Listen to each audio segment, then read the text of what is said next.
serving my role as a head coach and also doubling up as the ProCyclingSG General Manager. With Mitchelton Scott as a performance coach and a sports director, first with the Continental team, which was Mitchelton Bike Exchange. My name is Jia Yan and I am from Deloitte Southeast Asia Sports Business Group.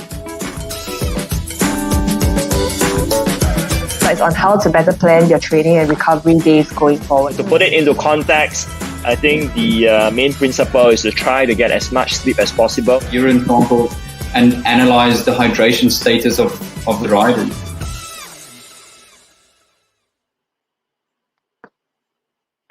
Hi everyone, welcome to another episode of ProCyclingSG's live stream where we will be sharing with you the best practices and tips on cycling. My name is Jia Yan and I am from Deloitte Singapore Sports Business Group. And if you have watched our first 3 episodes, you'll know the 2 speakers joining on this live stream today, and they are none other than Adrian and Andrew. So for the benefit of the viewers who don't already know them, allow me to introduce them again. So firstly, we have Adrian Ng, General Manager of ProCyclingSG, who's also the head coach of our national team. And secondly, we have Andrew Smith, Sports Director and Performance Coach of Mitchelton Scott Pro Cycling Team at Greenwich Cycling. Hi Adrian, hi Andrew. So in addition to Adrian and Andrew, it is a great pleasure for me to introduce our guest today, who will be sharing his experience on recovery strategies as an athlete, which is also the topic we are touching on today. So please join me in welcoming our guest, pro cycling athlete Darren Lim. Hi Darren. Hi everyone, so maybe you can I'm Darren. Yeah, you can tell the viewers more about yourself. Okay, I'm 22 this year and currently a year 2 student studying sports science and management in NTU. I've been training with the national training squad since last year and have been a part of ProCyclingSG ever since the academy started. So I'm currently studying and training full-time. I've never done this before until 1 to 2 years ago. Initially, it was a little tough and I even had some gastric issues. But after a few weeks, everything just came naturally and I found that I've adopted a new lifestyle. Great to hear that, and great to have you on today as well. So for the viewers who are watching this now, if you have any questions on recovery strategies, please feel free to leave them in the comments below and we will get to them along the way as we speak on this live stream and also at the end of this session. And if you have been keeping up with ProCyclingSG's social media, you will know that we are doing a giveaway of 3 sets of Giant merchandise. Each set includes a shirt and a water bottle. So you can stand a chance to win one of these exclusive sets, but you would first need to, let's see what we need to do. So if you will first need to like and follow ProCyclingSG's Facebook account and Instagram accounts as well. And you will need to give the correct answer in the comment section below to one of the 3 questions that Adrian will be asking in the middle of and at the end of this live stream. And your answers must be in by today before the live stream ends. And we will select 1 lucky winner per question. So stay with us as we will randomly drop the questions along the live stream. Okay, so Adrian and Andrew, the first and most important question today, what are the types of recovery that you will be sharing today? Hi, Jayan. Yeah, of course, recovery is super important to the athletes.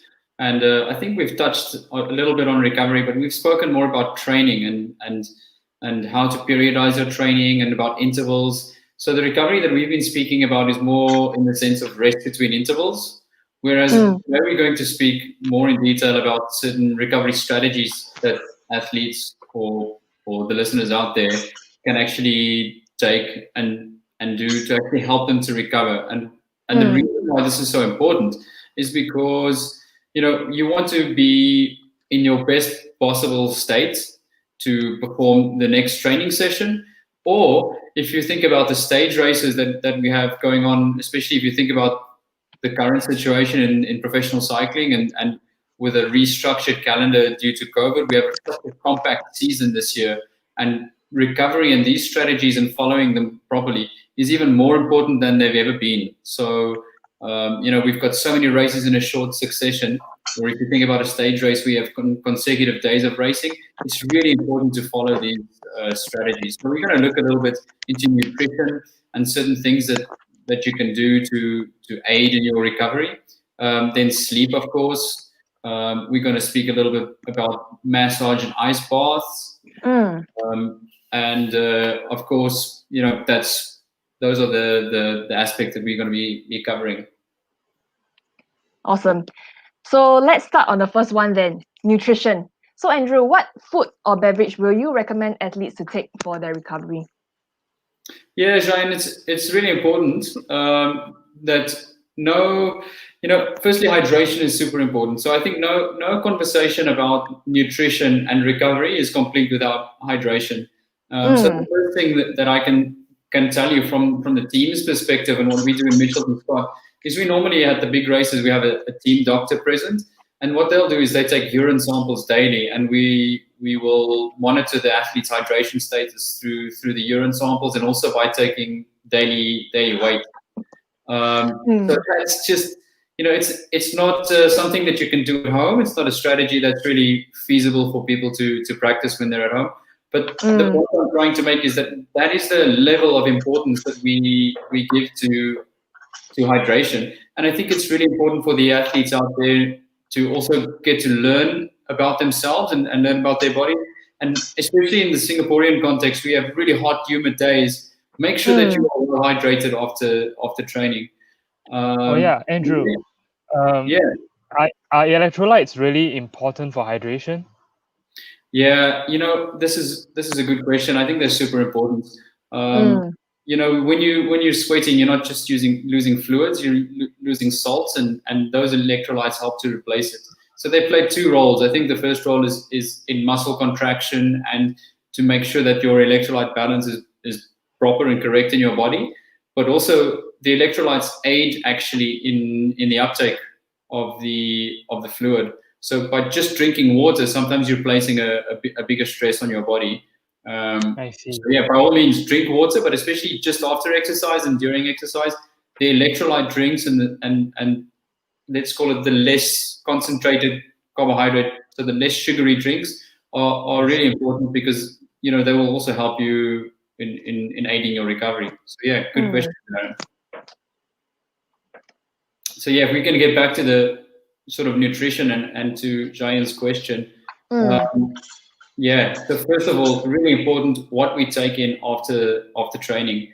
And I think the first 20 to 30 minutes, but probably the first 20 minutes is the most crucial. So if you watch any racing on television, then you probably see one of the team helpers give some sort of a soft drink to one of the riders who've just finished or just won a stage. And that's really important because those soft drinks has a high sugar content. And the 20 to 30 minutes after exercise is when our bodies have an optimal window for the uptake of sugar. So what we're doing and what our strategy is surrounding that first 20 to 30 minutes is to optimize glucose uptake, because our bodies store the glucose in the muscles and in our liver in the form of glycogen. And when we are training and exercising, then we are actually using those stores, and that optimal period of uptake for 20 to 30 minutes after, we want to use that to maximal effect. So the first thing that we do is we take a high GI or high glycemic index carbohydrate in that first part. And what does it mean to have a high glycemic index? So just if you look on the screen, you have a little chart and you'll see there's a red and an orange curve, and the red curve shows you you have a very fast uptake. So the blood glucose levels really rise very quickly. So it's a very fast food, if I can call it that. It's a food source that's very sugary. It's taken up by the body really quickly. It's absorbed and processed into the bloodstream really, really quickly. And that's the carbohydrates that we want to take in. So in general, these would be things that we consider to be bad, like sugary soft drinks, that kind of thing. So that's what we focus on directly after training, is that's actually a time when you can take in those, let's call them bad sugars, because your body will really absorb them really quickly. So one of the other strategies that we have within the team is to have an intake also of little sweets. So we have depending on your body weight, we have Haribo, which is in Europe. I don't know if you find them in Singapore, but it's like a jelly sweet with a high sugar content. I think we do. Delicious, they are delicious. So that's one of the things that we'll do, and then you'll move into an easier digestible food, such as just rice with a bit of tuna and that kind of thing. So if you just look on the chart that I've got here, this is something that our team's nutritionist prepared, and this is just an average day for a 70-kilogram rider, and then you'll see in the first hour after exercise or after the activity, normally after the stage, you'd have about 105 grams of carbs, which I think translates into about 1.5 grams of carbohydrate per kilogram of body weight that needs to be taken in that first hour. And then obviously also you need to take in some protein as well. And the protein is just there because obviously that's what our bodies are made of. That's what the muscles are made of. So it's got a, first of all, purpose of helping to restore and repair the muscles if there's any damage being caused. And it also has a bit of a buffering effect. So, it's all about balance. So yeah, first of all, as I said, really important the first 20 to 30 minutes. And then you have to continue to take in foods that are easily digestible and with a bit of balance between carbohydrate and protein and things that are normally easily digestible. And then in the evening after a stage, they'd have a normal healthy meal with some balance. Yeah. Okay, nice, interesting. So just wondering, Darren, what is your favorite pre or post training food or beverage? So I usually time my training just before my meal. So right after training, I straight away go for breakfast or lunch. But if it wasn't the case, I would usually go for some granola with blueberries and soy milk. I wonder if that's good. Yeah. Maybe the experts can tell if it's enough. Yeah. Yeah, that's good. That's good, Darren. I think it's a good strategy, and it's good that you have some healthy, balanced food, especially after your training. I'd almost say, this is a personal preference, but I'd almost say that we, in the team at least, we try to steer away from soy milk, especially with the men's team, because it does contain some plant estrols, and even if it's really a minute effect, it can have an effect on testosterone levels and hormone balance. And actually, if you take normal healthy dairy milk, it contains whey protein, and whey protein is the most easily absorbable, most complete, high quality protein that you can take. So that's probably a little bit of a better strategy that you could follow. But yeah, you've got the right idea. I see. Thank you. All right, nice. Now that we are covered on nutrition, maybe we can move on to the second one, which you mentioned that is usually underrated or neglected. So that's on sleep. So for me, it's just getting, at least that 5 to 6 hours of sleep. But how would sleep exactly help in your recovery? Maybe Adrian, you can share? Yeah. So, we always ask ourselves this question, why sleep better? So I think all of us, even folks out there who are watching us now, I think they kind of know the answer already. Why do we need to sleep? Because, obviously, if you don't have enough sleep, the next day you will feel moody, you won't feel like doing anything. You also feel that, your body is kind of a bit heated up, you feel that, you haven't really recovered. You also find that you can't really concentrate and your reaction time is affected. And worse, if you're going to do something that requires you to have a situational awareness, that will result in injury that might happen. So sleep is actually very important. But the funny thing is that we don't really regard sleep as part of the strategies in recovery. In fact, I think we should start to think about it and start to think if it's even worthwhile for us to put sleep as part of the recovery strategy as nutrition, equal weightage, so that we can actually plan it in our training, so that in order for us to train better and also to avoid injuries, especially in Singapore, traffics are heavy. So when you're not really aware, that can cause a lot of trouble and problems. So I would say that, you know, we have to reconsider the view of sleeping. But that said, I understand that folks that are watching us now, you know, have a problem in terms of sleep, you know, how much to give, you know, because all of us, you know, you have your work, you know, you got to take care of the family, and also you want to juggle training. Some of you are studying. So what is enough? You know, this is the question that we're going to touch on slightly later. Yeah. All right. That's a really nice gif right there. All right. So maybe like a golden question for Andrew, you know, how many hours does a professional cyclist spend sleeping? Good question, Jayan. I think it's a difficult one to answer. It depends on the circumstance, but in short, I think the answer is as much as possible. You know, it's Adrian made some good points there, and I think we because we're sleeping and we're not conscious so much about sleep. But you know, it's really important to sleep properly. And I think if we think about from a physiological perspective, if you think about what Adrian mentioned, our bodies are the least adaptable to a lack of sleep. You know, we can have improper nutrition, you can have bad food, you can have probably suboptimal levels of hydration, and you're pretty adaptable to those things. You know, it's not ideal, but you're pretty adaptable. But if you don't sleep properly, the body just doesn't function. You know, from brain function to muscle function, all those things just goes out the window if you don't sleep properly. So yeah, I think it's really important, and we sleep. The athletes need to sleep as much as possible. That said, I think after a session, or if there's time after a stage in the afternoon, most guys will try to take a little nap. But there needs to be a bit of balance there, because I think if you sleep too long in the afternoon, then it has a negative effect again on your sleep pattern in the evening. So maybe, you know, depending on your day and the time of day that you're able to take a nap, something between 30 minutes and an hour at the most. And then in the evening, I'd say, you know, anything from 8 to 10 hours is what's required to actually restore and sleep properly. And then in the professional teams like ourselves, we have so much value for sleep that we actually go into a lot of effort. So we've got helpers or soigneurs within the team that I'll speak a little bit more about later.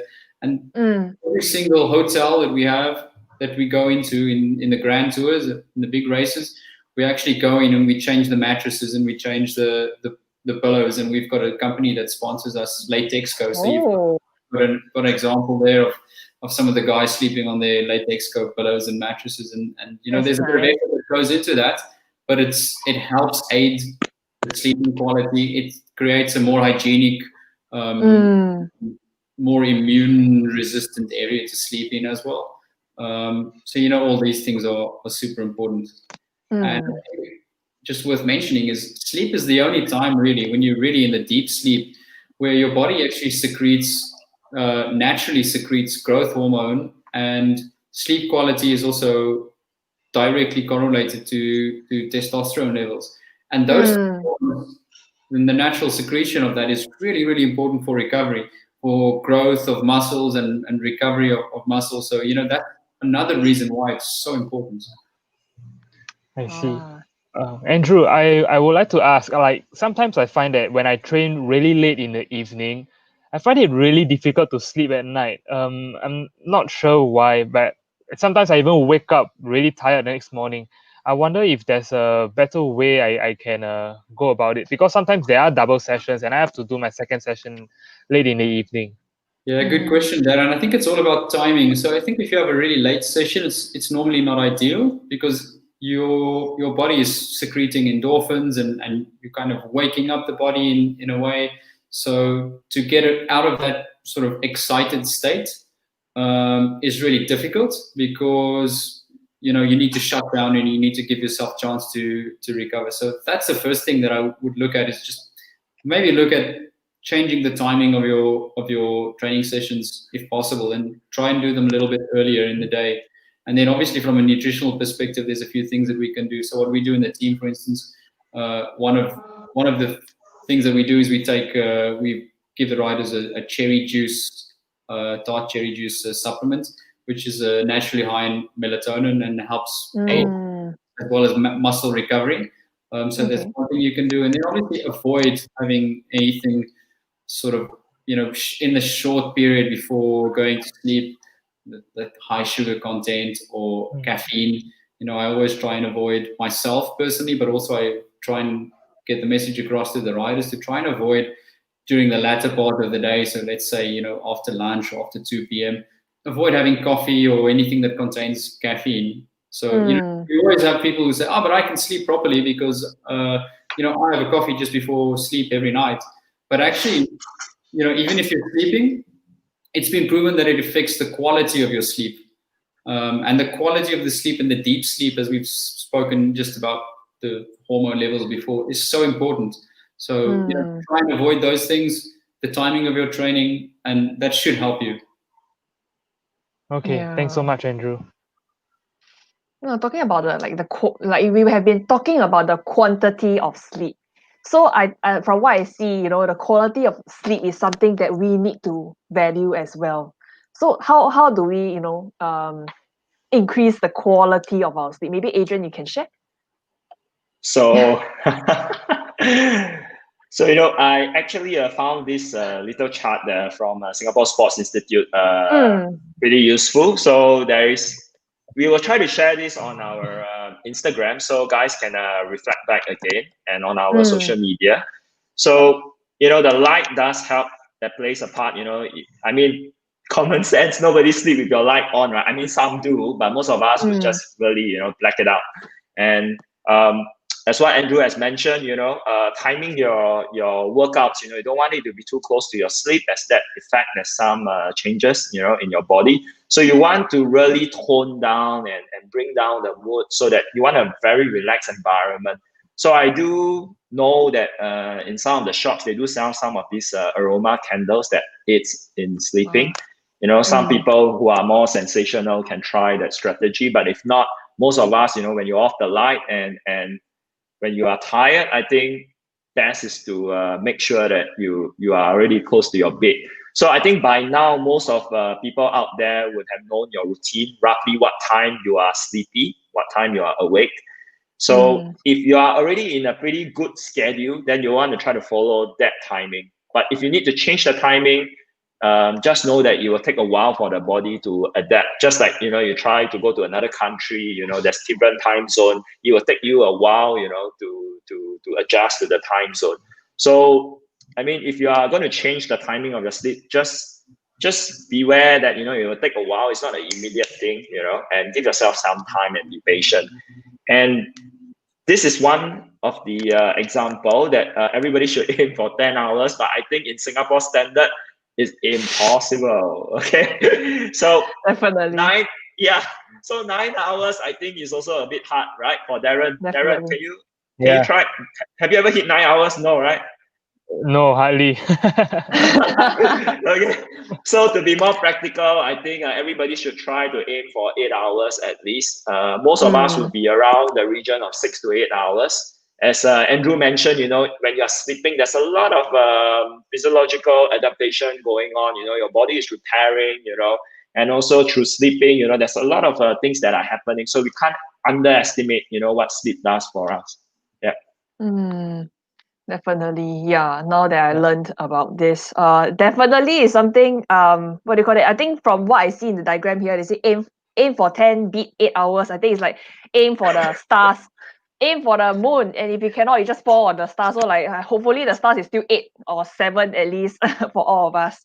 Andrew, how many hours are you sleeping a day? Probably 7 to 8. I try and get proper sleep. At the moment, yes. Actually, my wife pushes me to go to bed earlier. But generally, I think if I'm left to my own devices, I probably sleep 5 to 6. So yeah, I have a good influencer who kicks my butt. Or you are playing computer games. Alright. How about yourself? Yeah. Me, how about yourself? 6 at least. 6. Yeah. Okay, to me, I always think that I'm someone that can do away with sleep. So I will probably, I think maybe back in school was 4. now I've improved already, at least 6. Yeah. Wow. Okay. Yeah, speaking Yeah, about computer games, Adrian, that's actually one of the things we need to try and avoid before sleep is working on our computers and looking at our phones, looking at the TV. The blue light spectrum actually wakes up the brain and actually prevents us from going into sleep. So maybe 45 minutes to an hour before you go to sleep, try and get away from those electronic devices. And I see some of the devices even now have a night mode, which, you have a more yellow screen and the blue light is oppressed a little bit. So, try and do that. Yeah. It does help. Anyway, I'm seeing this on the screen. How much sleep the pros get. So, so looking at it, it seems quite interesting. But I just can't seem to find a bike. Oh, how many hours Tiger Woods sleep? 4 to 6 hours. 4 to 8. 4 to 6. Oh, I probably like Tiger Woods then. But funny enough, I don't see any cycling athletes, as in any pros for which, as in in the discipline of cycling. There's no good example for us. Yeah, Andrew, what happened? Why isn't there any cycling in there, Andrew? I think maybe the cyclists were sleeping during the survey that gathered the data here. So yeah, we try and sleep as much as possible. So, must not like next time. Tiger Woods. We hear all the stories that what Tiger Woods was up to. So yeah, he obviously wasn't sleeping. Let's not go there. Controversial. All right, so before we continue, Adrian will be dropping his first question. And if you'd like to win a set of Giant merchandise, get ready to fill in your answers in the comment section below. And Adrian, on to you. Okay, so the first question. What is the theoretical duration one can sustain for functional threshold power? I repeat myself. What is the theoretical duration one can sustain for functional threshold power? I think this is a giveaway. I think we mentioned that in our previous live stream actually. Yeah, so if you can, it's time to go back and go and see, just maybe for that one, I think 30 seconds to see where is it. But hint for me is episode 2. All right. So maybe I am seeing some questions in the comment section. So it's from Maya. Hi Maya. So if I need a late night snack after training, I usually go for banana and milk since they are naturally high in melatonin. Works for me. So does it? So they all agree with this? Yeah, I need to maybe go and research that. I wasn't aware of that, but if it works for you, then it's good. Nice. All right. So, yep. Thanks for the tip, Maya. We'll also go back and find out whether this would be good for us as well. Okay, so let's get back on track. On the third point that you mentioned earlier, Andrew, ice baths and compression tights. So I'm just wondering, how useful are these in aiding an athlete's recovery? That was Adrian taking an ice bath. No. Yeah, the ice baths and the compression work on the same sort of principle, and that's by manipulating blood flow. So what we want to achieve by these two strategies is to actually increase blood flow to the extremities, so to your limbs, your legs, which you are using predominantly in cycling. And the theory behind that is that you actually, by removing toxins and any anything that has a negative effect from the legs and from the muscles, and you're actually having new, more oxygenated, nutrient-rich blood flowing into the legs and the leg muscle. Oh yeah, so Andrew. That's the theory Other behind than it. ice baths, sorry, Darren, you've got a question. Other than ice baths and compression tights, does elevating our limbs help? Like just lifting up our legs above our heart. So does that have the same effect? I'm not sure if there's actually any research done on that, but I would imagine that it does have an effect and that it does help. works in this similar principle. And I think even in one of I think it works in the same principle. What we try and do with the ice baths is you try and cool down the body. You try and cool down the legs, and it's really cold. So an optimal temperature is around 10 to 15 degrees. And we speak about vasoconstriction. So the blood vessels and the veins in the legs contract and they get smaller.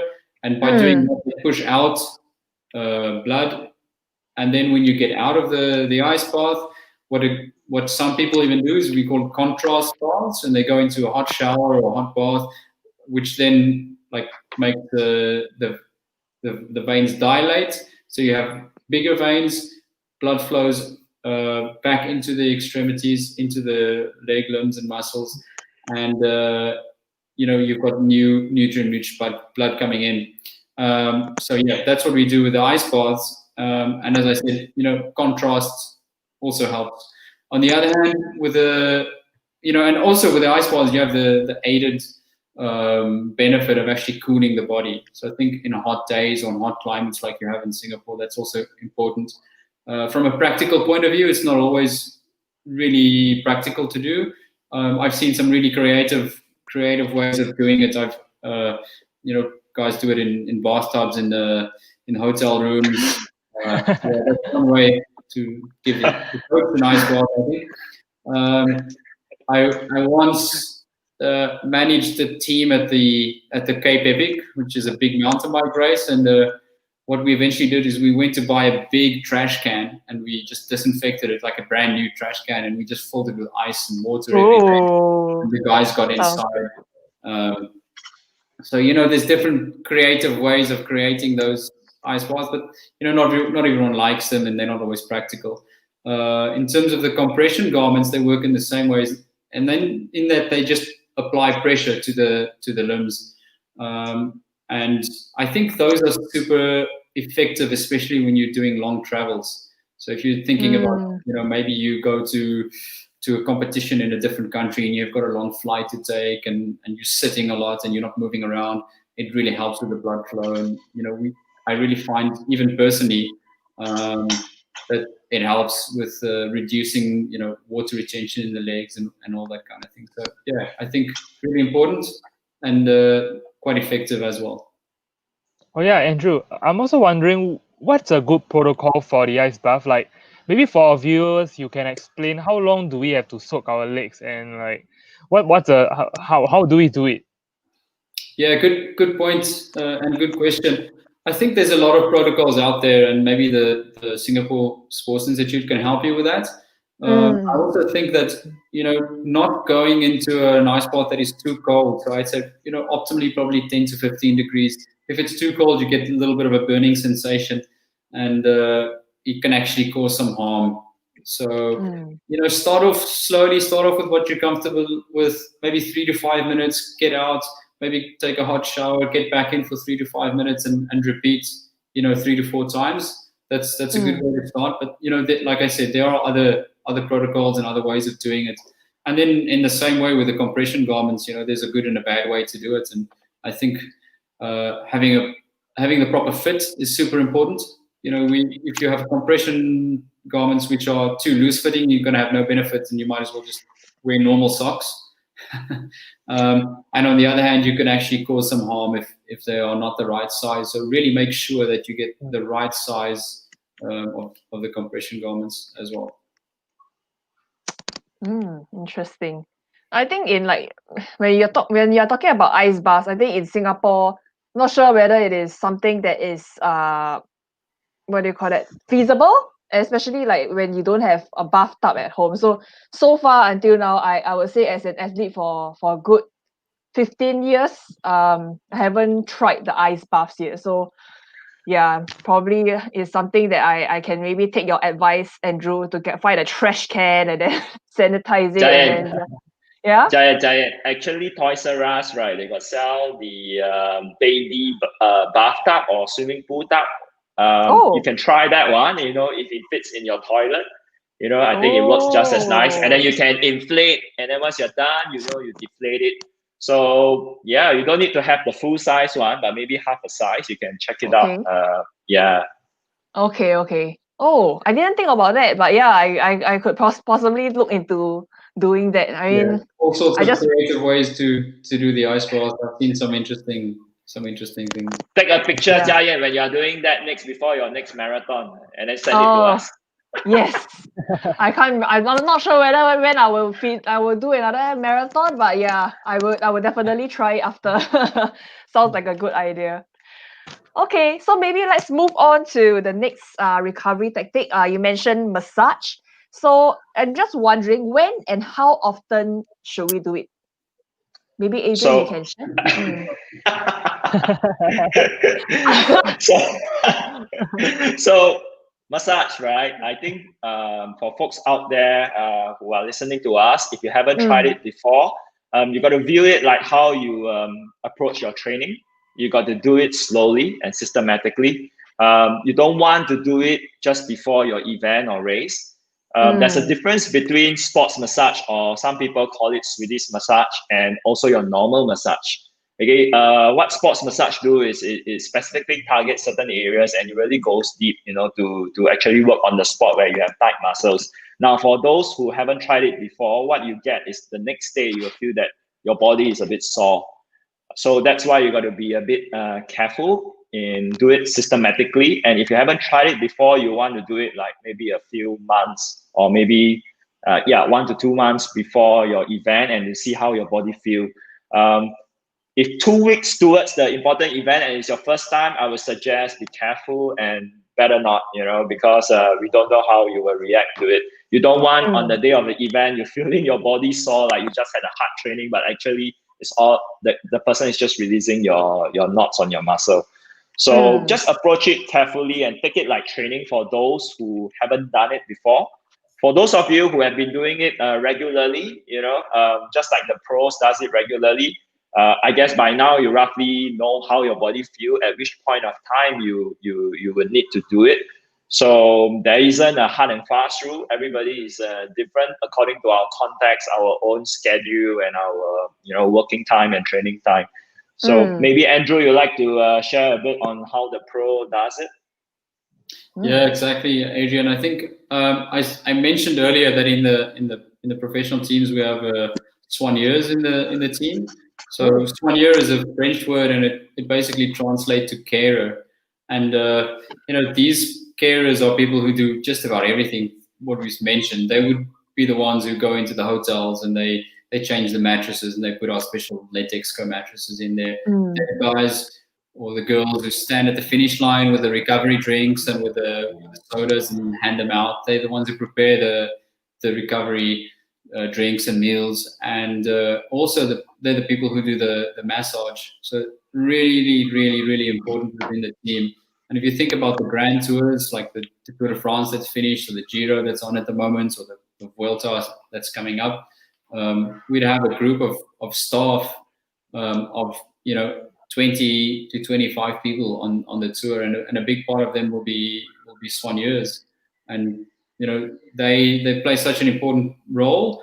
And also, massage is a daily thing for the riders in the stage races, especially. So they go into the race every single day after the stage. They'd have a rub, and maybe it's 20 minutes, maybe it's 30 minutes, and that's how much value we give to it.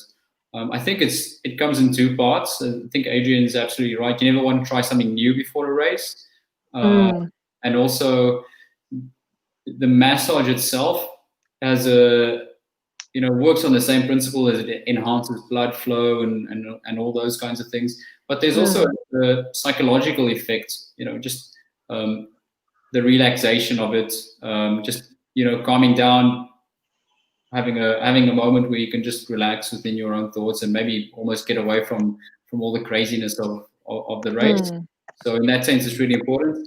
And then, as Adrian said, it's important to distinguish between different kinds of massage. So what we'd also have at the big races is we normally have a physiotherapist as well, training with the team. And if nobody's injured or nobody needs any treatment, they would help the soigneurs with the rubs, as we call them. So just a normal rub just to flush out any toxins and help the blood flow and relax the riders. But on the other hand, they would also work on specific aspects. If a rider has an injury from a crash or from anything else, then they would help the riders with that. So yeah, massage, absolutely one of the most important recovery protocols as well. Nice. So I actually have this practical question I would like to ask. Considering the cost of massage, not everyone will have access to probably a sports masseuse or therapist. So are there any like alternatives to that? Yeah, so maybe we can have a look at what are some of the different modalities. If you don't have access to a physiotherapy, you can get. Now, there's this thing called the electrical stimulus device. I think they are a bit on the costly side. I think can cost anywhere between 500 to 1,000 plus. Yeah, so what this does is they just stimulate your muscle and causes an involuntarily throb in the muscle. It's just like how you massage your muscle, but this is by electrical stimulus. The other one is the massage gun, which I think Jia, you have one at home. I think they are relatively. Oh, you gotta take it up. Yeah. Yeah, it looks. I thought like this is something that really good. In terms of helping you ease the muscle tension as well as the knots. So the thing is, when you mentioned about electrical stimulus device being 500 600, I think even though I got this as a gift, I actually got news from my friends who saw me getting this as a birthday present. They actually went to some e-commerce site to check out the prices of massage guns, and it is as affordable to about $20 to $30. So yeah, I think if anyone who actually wants to explore that, they can actually try finding massage guns on these e-commerce platforms. They are really sold now. Yeah, maybe you should get one today since there's 10/10 sale, right? Oh yeah. Definitely. Maybe Darren, do you have one? No, I don't. I don't have any of them. Anyway, I'm interested to know if you've heard of the pneumatic compression system. It's like a giant sock that some athletes use for recovery. Pneumatic giant It's like an sock. inflatable balloon. Yeah, Oh. inflatable balloon that you put your. Like a boot that you wear that actually blows up and applies pressure. So it's a form of compression. So we get different kinds of compression garments. You just get the normal sort of really tight fitting compression socks or compression tights that you can wear. But those are taking it a step further, that they actually inflate and apply almost an equal pressure to the muscles, and they've been proven to be quite effective as well. A little bit, I think, sometimes impractical to travel around with, because I think they need to be folded up and then folded out again and blown up, but still a good thing to try if you have the resources. I guess if there's certain muscle parts that are pretty tight, you will want to use the foam rollers to go over it. Besides the foam rollers, I guess you can also use tennis ball or trigger ball. These balls are pretty useful. They work like how the foam roller does, and you can actually really specifically target on the really tight muscle part. Darren, you used that before, right? How does it feel? Wow, it feels like there's this sharp pain not only at the area but then somewhere else also. Especially at the ITB area, it's like the knees will hurt as well, because like the muscles getting pressed, and it's unpleasant. But after that, once you've done it, do you feel more? Basically, you feel that the range of motion has been increased. Yeah, for sure. It's less tight. I don't get the knee pain on the bike. I think it's really important, like especially for people who just pick up cycling and then they tend to get like muscle overuse, stuff like that. For now, I don't really have those issues anymore, so I recommend that to anybody who has knee issues, I guess. When Darren said that he doesn't have those issues anymore, he's trying to tell you indirectly that he's stronger and fitter now. Indirectly telling you that. I think, guys, also most athletes, most cyclists that I know has some form of a foam roller and use it actually quite regularly. And it's, I've seen some guys even have a small one that they travel in their suitcase with to the races. And they're really effective, not only to massage the muscles, but also to relieve a bit of tension in the fascia and the connective tissue that between the muscles. But I think also important to mention is probably that, as with these techniques, it's probably really important to have a professional person like a physiotherapist just show you how to use them properly.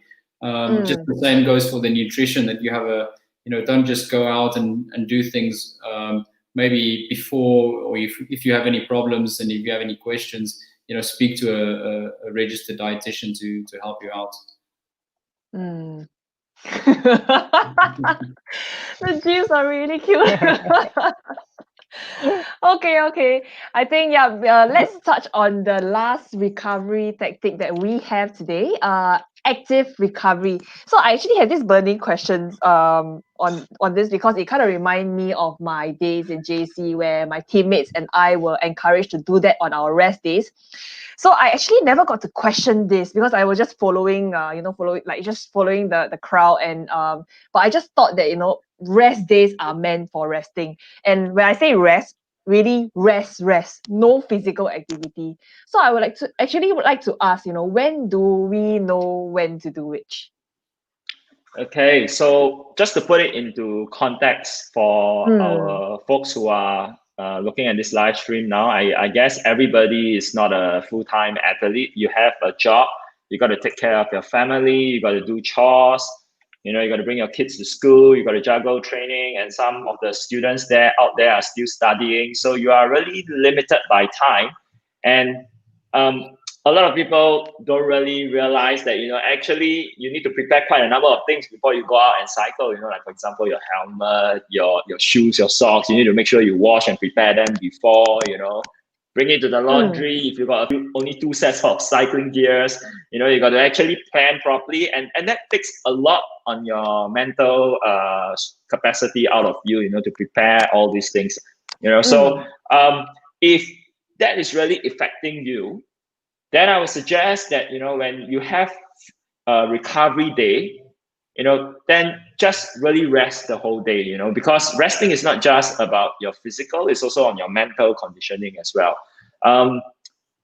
What you don't want to do is that if you don't have the time, like you only got half an hour, to do your workout, and you need to prepare, and you are rushing to bring your kids to school in 1 hour's time, I would suggest forget it. Just skip that 1 hour and take the full day rest, so that you really, mentally, you are really freshened up, and this whole full day is going to help you when you really going to have more time in your training. You can put it on there. So it really depends on situation. So to be honest, a lot of folks out there who are working, who are full-time students, you always kind of don't get the best situation. So if you are really hard out of time, I suggest just take the full day rest.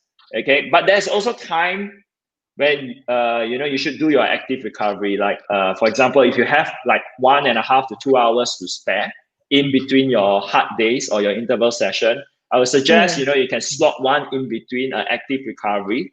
So just go for a 1 hour to an hour and a half, just easy cycle, easy spin. Don't have to look at your power meter, just enjoy the scenery and just keep your legs moving, because that aids in your blood circulation, and that's a form of active recovery. So between active recovery and rest, we got to look at the context. If you're really tied up for time, I would suggest just skip it, and give yourself a full day rest, and don't be too hard on yourself. And if you really got the time to slot in a recovery session in between 2 hard days, go out and do a 1 hour to 1.5 hour spin, rather than stay at home to play your computer games or watch a TV. You will feel better the next day, simply because you are actually aiding in your blood circulation. Yeah. Maybe Andrew would like to touch a bit on what the pros does in Mitchelton Scott. Yeah, some good points, Adrian. I think what's important to also keep in mind is that sometimes you just want to get on the bike and ride and not worry about the Garmin and all those things, and just go for an easy ride. I think what a lot of professional guys do, and a lot of guys in Michelin Scott is if you have a recovery day or an active recovery day, there's normally a kind of a social aspect to it as well. So many guys tend to train by themselves or train mostly by themselves if they've got interval sessions and all sorts of really structured trainings that they need to do. Whereas on an active recovery day, you can actually go out and have a nice little ride with some mates and just have a coffee stop somewhere and have a nice conversation on the road and just enjoy riding for the sake of riding, and it doesn't need to be so structured and planned. So that's one aspect of active recovery. And then the other is, if you again think about the big stage races, and we have the rest days. So like if we think about the Giro d'Italia that's on at the moment, the guys will be racing for 9 days and then they have a rest day on Monday. And if you then just stop and you just have a complete day off the bike, it's actually counterproductive. So a lot of people think watching cycling that on the rest day everyone just stays in the hotel and sleeps late and eats a lot of food, and it just doesn't work that way. You do that. Sounds like the life. It's like the life, but it's not. If you get back on the bike on the next day, on the next stage, and you didn't do anything the day before, you feel lethargic, your legs feel lazy, you struggle to get going. You need to have actually that ride. You need to have that active recovery to have the nervous system stimulus, to keep the nerves firing and the muscles contracting, to keep the blood flow going and actually help and aid with recovery. So also the immune system, you stop riding. It's proven that if you have an active recovery day, just an hour and a half easy, it actually stimulates the immune system, and it's actually better than doing nothing at all sometimes. So, all those reasons, it's so important that the guys actually do train on the race day of a big race like the Giro or the Tour de France. On the other hand, as Adrian said, there are days and periods within the year where you just need to get away from the bike, and you actually don't need to touch the bike, and you just try and stay away from it. So yeah, there's a balance. Oh yeah, would taking a walk like in a park or something, or in a shopping center, just take a walk instead of touching the bike, would that help as well? I generally find shopping centers to be quite stressful environments. Not in Singapore, no.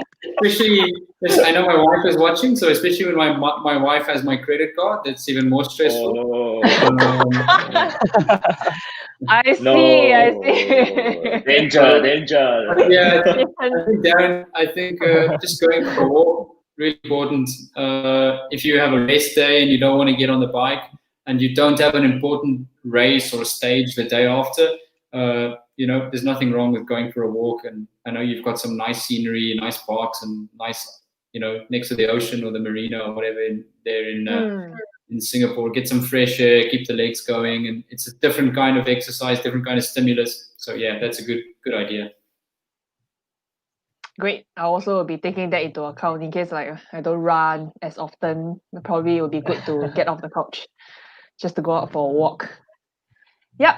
Okay. So maybe before we go into answering the Facebook comments, Adrian will be dropping the second and third questions. And if you'd like to win a set of Giant merchandise, get ready to fill in your answers in the comment section below.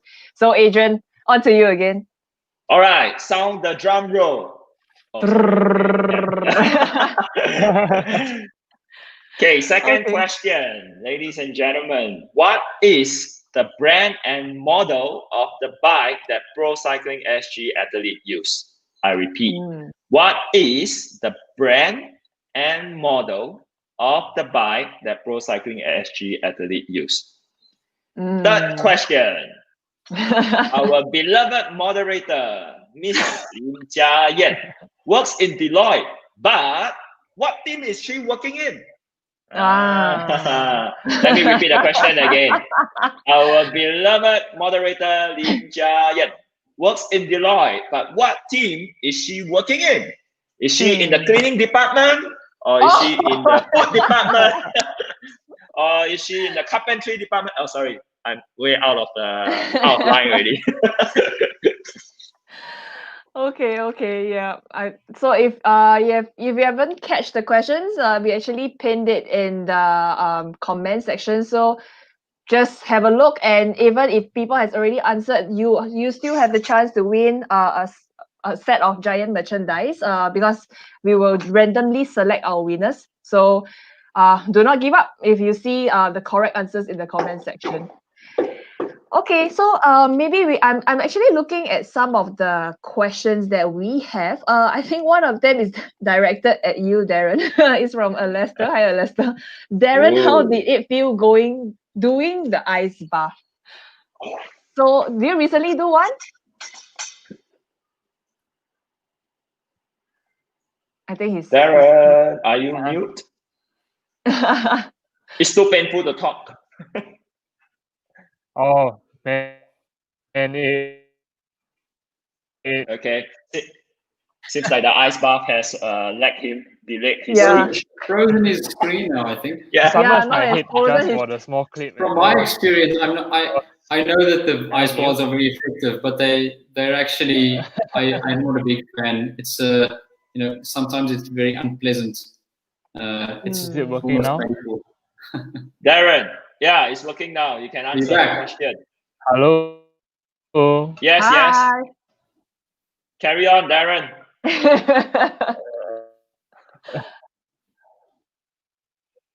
I think he's Okay, it's not working. Alistair, maybe why not you WhatsApp Darren personally and ask him.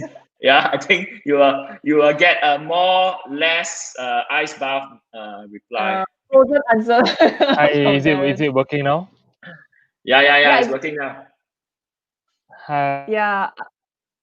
Okay, it's not. Yeah, I think Darren's connection is not reliable. Maybe we can go on to the next question. Unfortunately, Giant. Yeah. Okay. So yeah. The next question is from Ryan Michael. Hi Ryan. So do we sleep better if we turn on the aircon, and will it also help in our recovery?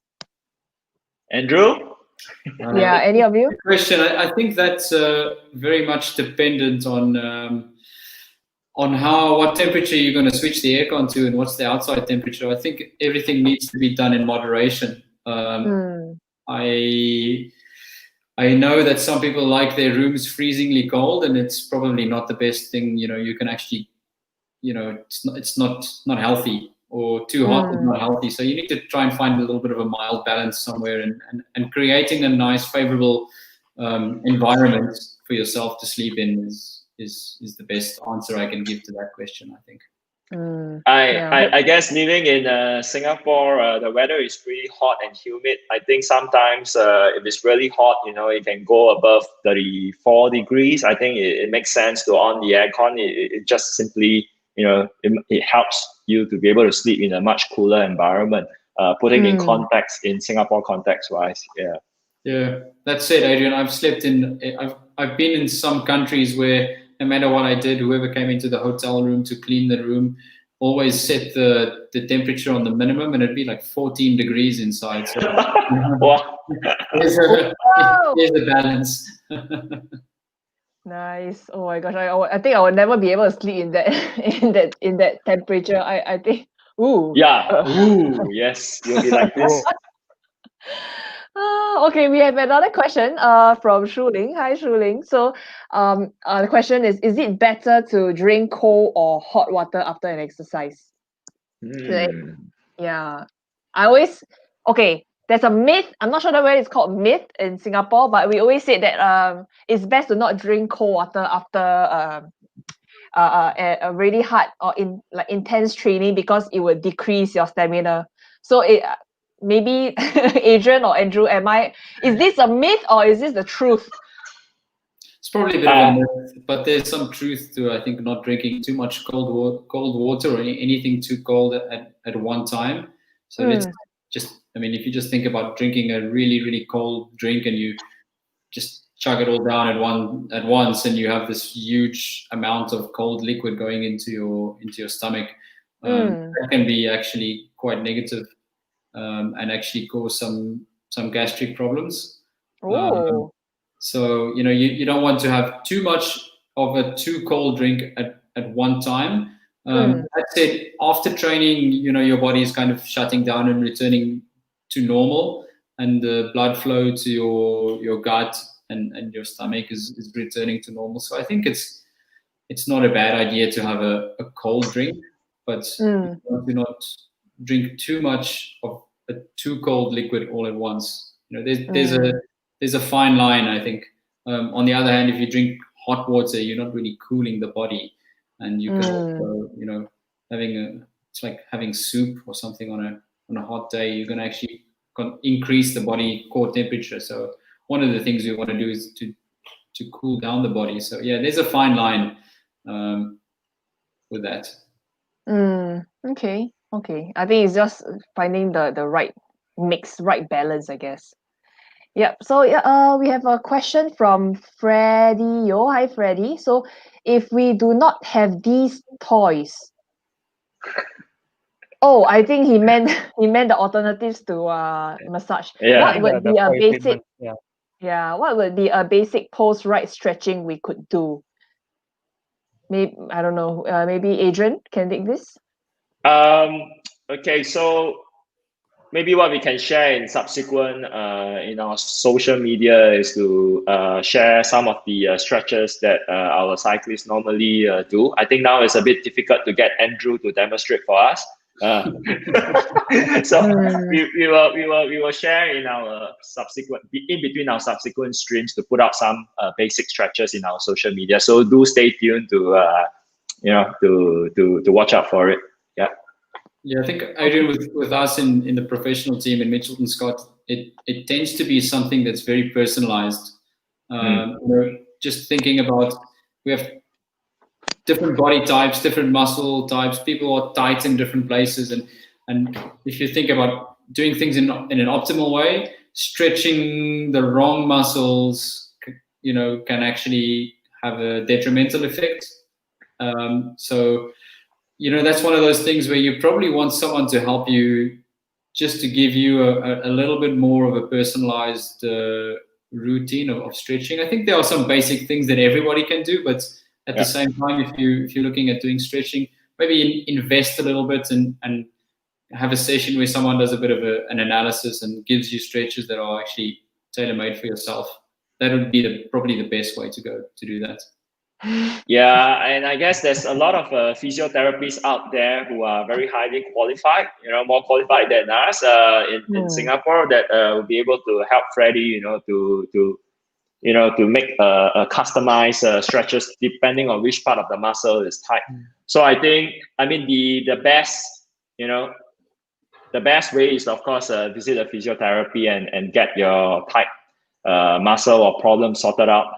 We can also share some generic stretches, but that's just, as what Andrew mentioned, general. So if you really got nagging type issues, I would suggest to visit a physiotherapist. Yeah. Nice. I think we are looking at the comments now. We are done with addressing all the Facebook comments. So maybe Adrian, would you like to share on what will the next episode be about? Yes. So our next stream, we will actually share a bit on specialization. Now, we're going to keep this secret to ourselves. I let folks out there, your imaginary run. Wow, what do you think is specialization all about? You can think about it. We will, in due time, share a bit of traces of what we are going to share regards to specialization. Yeah, I can give the viewers out there a tip, Adrian, and tell them that it's got nothing to do with a certain bike brand. Absolutely. Okay, I get what you mean.